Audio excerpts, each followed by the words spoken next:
करने जा रहे हैं विश्व का एकमात्र झील पर तैरता राष्ट्रीय उद्यान। लोकताक झील भारत के पूर्वोत्तर भाग में स्थित मणिपुर राज्य की मीठे पानी की एक बड़ी झील है। यह अपनी सतह पर तैरते हुए वनस्पति और मिट्टी से बने द्वीपों के लिए प्रसिद्ध है, जिन्हें स्थानीय भाषा में फुमदी कहा जाता है। झील का कुल क्षेत्रफल लगभग 280 वर्ग किलोमीटर है।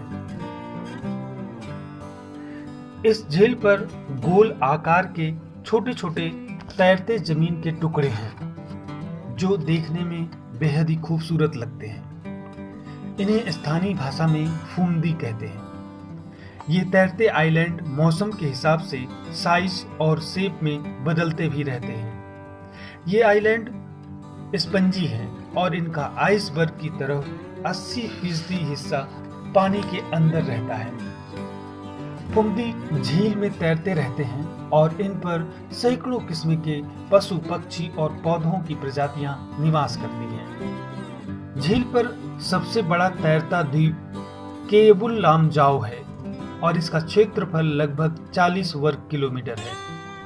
केबुल लामजाओ राष्ट्रीय उद्यान एक संरक्षित और विश्व का एकमात्र तैरता हुआ राष्ट्रीय उद्यान है। पार्क मुख्य रूप से नम अर्ध सदाबहार जंगलों से बना है। इसमें जलीय आर्द्रभूमि और स्थानीय पारिस्थितिक तंत्र का एक समृद्ध क्षेत्र है। इस पार्क में पौधों की 233 से भी ज्यादा और पक्षियों की लगभग 100 से भी अधिक प्रजातियां पाई जाती हैं। साथ ही 425 किस्म के जानवरों, जिनमें सांभर, टाइगर, पाइथन और दुर्लभ प्रजाति के हिरन, जिन्हें स्थानीय भाषा में संगई कहा जाता है, पाए जाते हैं।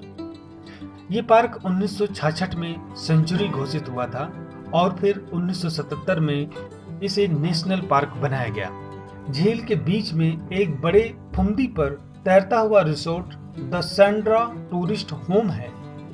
कुछ आइलैंड साइज में बड़े हैं और इन पर स्थानीय लोगों ने छोटे छोटे घर बना रखे हैं। लगभग 4000 लोग इन आइलैंडों पर निवास करते हैं। ये झील यहाँ के लोगों का कमाई का साधन भी है। इन फुमदियों पर वे अपना घर बनाकर रहते हैं और मछलियां पकड़ते हैं तथा आने जाने के लिए छोटी छोटी नाव का सहारा लेते हैं, जिसे ये शिकारा कहते हैं।